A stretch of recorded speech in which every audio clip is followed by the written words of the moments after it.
ഇനി ഛർദ്ദിക്കാതിരിക്കാനുള്ള വലിയ ഗുളികയുണ്ട്. എനിക്കാണ് ഭയങ്കര മനമറിച്ചില്, ഗ്യാസിന്റെ ആണെന്ന് തോന്നുന്നു. ഛർദ്ദിക്കാൻ വരുന്നോ? ഒരു കാര്യം ചെയ്യും, നമ്മുടെ ആ റൂമില്ല, റൂമിന്റെ ഫസ്റ്റ് റൂമില്ല, അതിന്റെ കബോർഡിനകത്ത് വലതുവശത്ത് മഞ്ഞ കവറിനകത്ത് ഇരിപ്പുണ്ട്, അതൊന്നും എടുത്ത് കഴിച്ചു നോക്കും.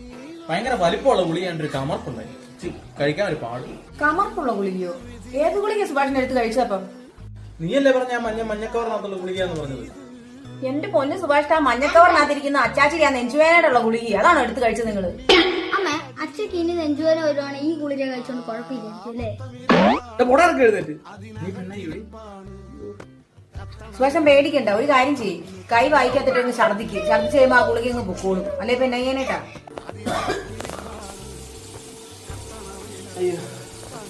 എന്നെക്കാളും ഗതിയോട്ടം ആരുണ്ട്? ഛർദ്ദിക്കാതിരിക്കാൻ വേണ്ടി ഒരു ഗുളിക കഴിച്ചോ? അപ്പൊ വായിക്കാത്ത വെള്ളം ഛർദ്ദിക്കേണ്ടി വരും. അയ്യോ, നീ ഛർദ്ദിലൊന്നും നോക്കിയേ, അതിനകത്ത് ഗുളിക ഉണ്ടോ? ഞാനൊന്ന് കിടക്കട്ടെ. പിന്നെ ഛർദ്ദിലൊന്നും ടെസ്റ്റ് ചെയ്യാൻ എനിക്കിപ്പം പറ്റത്തൊന്നുമില്ല. ഒരു കാര്യം ചെയ്യും, നമുക്ക് വൈകുന്നേരം വരെ ഒന്ന് നോക്കാം. എന്തായാലും വൈകുന്നേരത്തിനുള്ളിൽ അറിയാൻ പറ്റും രണ്ടിലൊന്നും. അന്നേരം നോക്കാം.